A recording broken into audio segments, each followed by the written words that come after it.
Bodoland update बयखौबो बरायबाय। गिबिनि update दङ आसामखौ 6 दाननि थाखाय गोजोन गैयै रायजो हिसाबै फोसावबाय। आसामखौ फिन गोजोन गैयै रायजो हिसाबै फोसावफिनबाय। Armed forces special power act 1958 section 3 नि सिङाव रायजो बेंगिरि जगदीश मुखिया आसाम नाङै 6 दाननि थाखाय गोजोन गैयै रायजो हिसाबै फोसावबाय। नैथियाव दङ भाग्यबती कछारीया दिनै क्वार्टार फाइनाल मेचखौ गेलेगोन। उदालगुरि जिल्लानि टंलानि खाथियाव थानाय उटमारी गामिनि थागिबि बिफा देबेन कछारी आरो बिमा चैत्र कछारीनि फिसाजो इन्टारनेशनल बक्सार भाग्यबती कछारीया बुलगेरियानि सफियाव खुंनाय 72थि स्ट्रेन्जा मेमोरियेल बक्सिं टुर्नामेन्टआव बाहागो लानानै क्वार्टार फाइनालाव जायगा आवग्रिनो हायो।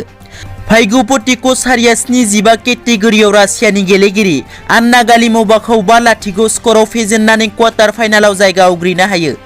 भाग्यबतीया दिनै सेमिफाइनालाव जायगा आवग्रिनो थाखाय क्वार्टार फाइनाल मेचखौ गेलेगोन। थामथियाव दङ बिश्वनाथ जिल्लानि जनिल नार्जारिया गोमानानै दं।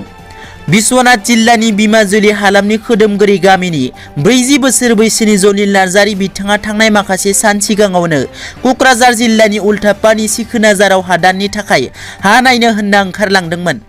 नाथाय दासिमाव 15 साननिबो बारा जाबाय, जेबो गोमोर मोनाखैसै, जायनि थाखाय नखरनि मानसिफोरा हालाय-हाफाय जानो गोनां जादों। बेनिखायनो सोरबाफोर बबेयावबा नुसनबायोब्ला 9678068660 नाम्बाराव कल खालामनो थाखाय नखरनि सुबुंफोरा खावलायदों। ब्रैथियाव दङ बाक्सा जिल्लायाव थरथिंसे गोग्गो दैनि थाखाय जानांदों हालाय-हाफाय। बाक्सा जिल्ला तामुलपुर महकुमानि बेन्दोङाव थानाय बगाजुलि ओनसोलनि गामिनि सुबुंफोरा थरथिंसे गोग्गो दैनि थाखाय जानांदों हालाय-हाफाय। थांनाय 40 बोसोरनिफ्रायनो जिउ खुंबोनाय बे ओनसोलनि सुबुंफोरा गोग्गो दै आरो थांलाय फैलाय हान्था मेलानि थाखाय गोबां जेंनाजों मोगा-मोगि जानो गोनां जाबोदों।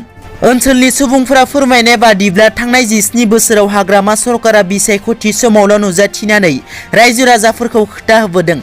नाथाय बिसायख'थिनि उनाव खुंथायनि गोहोआव थासेयावबो रायजो राजाफोरनि जेंनाखौ सुस्रांना होआखै होनना दोखो मोननाय फोरमायदों। दिनैनि रादाबा एसेनोसै। नोंथांमोना जुदि आंनि चेनेलखौ दासिमबो साबस्क्राइब खालामाखै, अन्नानै साबस्क्राइब खालाम। गोजोन्थों।